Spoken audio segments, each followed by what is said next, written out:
Mars media நேயர்களுக்கும் அன்பர்களுக்கும் இந்த நாள் இனிய நாளாக அமைய எல்லாம் வல்ல இறைவனை பிரார்த்திக்கின்றோம்.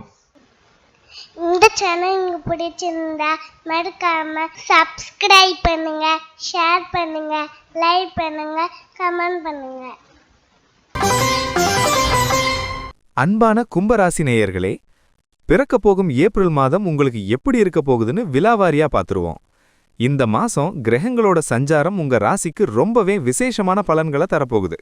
ஏன்னா உங்க ராசிநாதன் சனி பகவான் இப்போ உங்க ராசியிலேயே ஆட்சி பெற்று அமர்ந்திருக்காரு. கூடவே ராகு பகவானும் அங்கேயே இருக்காரு. மாச ஆரம்பத்துல சூரியனும் செவ்வாயும் உங்க ராசிக்கு 2வது இடமான மீனத்துல இருக்காங்க. இது குடும்பஸ்தானம் என்பதால் பேச்சிலும் பணவரவிலும் சில அதிரடி மாற்றங்கள் இருக்கும். மாச பிற்பகுதியில கிரகங்கள் இடம் மாறும்போது உங்களோட தைரியமும் கௌரவமும் இன்னும் பல மடங்கு அதிகமாகும். வாங்க, ஒவ்வொரு கிரகமும் உங்களுக்கு என்ன செய்ய போகுதுன்னு விரிவா பார்த்துடலாம். முதலாவதா சூரிய பகவானோட நிலையை எடுத்துக்கிட்டா மாசத்தோட முதல் பாதி வரைக்கும் அவர் மீனத்துல இருக்காரு. இது உங்க ராசிக்கு 2வது இடம் என்பதால் குடும்பத்துல சின்ன சின்ன வாக்குவாதங்கள் வரலாம். கண்ணுல அல்லது முகத்துல சின்ன அலர்ஜி மாதிரி வந்துட்டு போகும். ஆனா மாசத்தோட 2ஆம் பாதியில சூரியன் மேஷ ராசிக்கு, அதாவது உங்க ராசிக்கு 3வது இடத்துக்கு வந்து உச்சமடைகிறாரு. இது ஒரு மிகச்சிறந்த அமைப்பு. உங்களோட தைரியம் கூடும், அரசாங்க வழியில எதிர்பார்த்த அனுகூலங்கள் கிடைக்கும், வெளியூர் பயணங்கள் மூலமா ஒரு பெரிய லாபம் காத்துட்டு இருக்கு. உங்களோட நிர்வாக திறமை மத்தவங்களால பாராட்டப்படும் நேரம் இது. அடுத்ததா குரு பகவான் மிதுன ராசியில சஞ்சரிக்கிறாரு. இது உங்க ராசிக்கு 5வது இடம், அதாவது பூர்வ புண்ணியஸ்தானம். 5ல குரு இருக்கிறது ஒரு பெரிய பாக்கியம். இதனால குழந்தைங்க வழியில நீங்க ரொம்ப நாளா எதிர்பார்த்துட்டு இருந்த ஒரு நல்ல செய்தி வந்து சேரும். இதுவரைக்கும் புத்திர பாக்கியம் இல்லாதவங்களுக்கு அதுக்கான அறிகுறிகள் தென்படும். உங்களோட அறிவாற்றல் கூடும், புதுசா எதையாவது கத்துக்கணுங்கிற ஆர்வம் பிறக்கும். குலதெய்வ வழிபாடு செய்யறதுக்கு இது ரொம்ப உகந்த காலம்.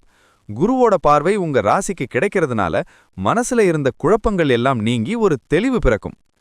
செவ்வாய் பகவான் மீன ராசியில உங்க ராசிக்கு 2வது இடத்துல சஞ்சரிக்கிறாரு. இவர் உங்க ராசிக்கு 3 மற்றும் 10க்கு அதிபதி. 2ல செவ்வாய் சனியோட பார்வையில இருக்கிறதுனால பேசும்போது கொஞ்சம் நிதானம் அவசியம். கோபத்துல எதையாவது பேசிட்டு அப்புறம் வருத்தப்பட வேண்டிய சூழல் வரலாம். ஆனா அதே நேரத்துல நிலம் அல்லது வீடு சம்பந்தமான கொடுக்கல் வாங்கல்ல ஒரு நல்ல முன்னேற்றம் இருக்கும். பழைய சொத்துக்களை வித்து புதுசா ஏதாவது வாங்கணும்னு நினைக்கிறவங்களுக்கு இது ஒரு சாதகமான நேரம். உடன் பிறந்தவங்க கிட்ட இருந்து பண உதவி கிடைக்கும். ஆனா நெருப்பு மற்றும் மின்சார பொருட்கள் கையாளும் போது மட்டும் கொஞ்சம் எச்சரிக்கையா இருங்க. சுக்கிர பகவான் மாச ஆரம்பத்துல மேஷத்துல, அதாவது உங்க ராசிக்கு 3வது இடத்துல இருக்காரு.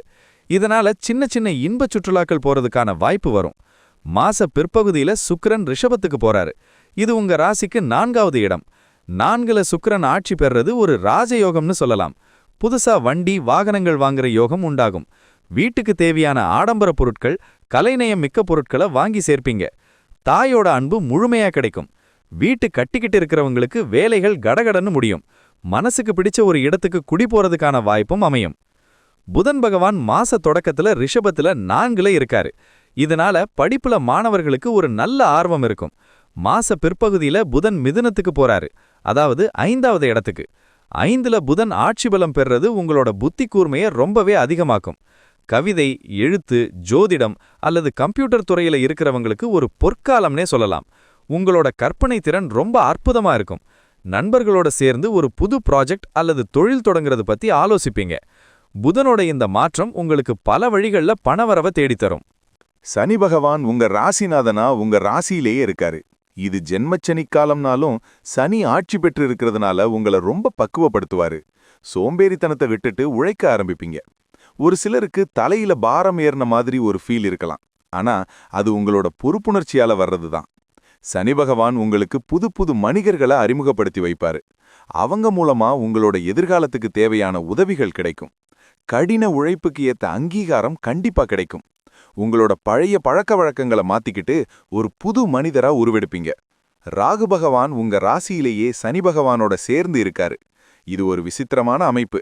இதனால உங்களுக்குள்ள ஒரு இனம் புரியாத ஒரு ஈர்ப்பு வரும். அதாவது எதையும் ஒரு வித்தியாசமான கோணத்துல அணுகுவீங்க. வெளிநாடு போறதுக்கான வாய்ப்புகள் ரொம்ப வலுவா இருக்கு. ஷேர் மார்க்கெட் அல்லது ஆன்லைன் வர்த்தகத்துல இருக்கிறவங்களுக்கு திடீர் அதிர்ஷ்டம் கிடைக்க வாய்ப்பு இருக்கு.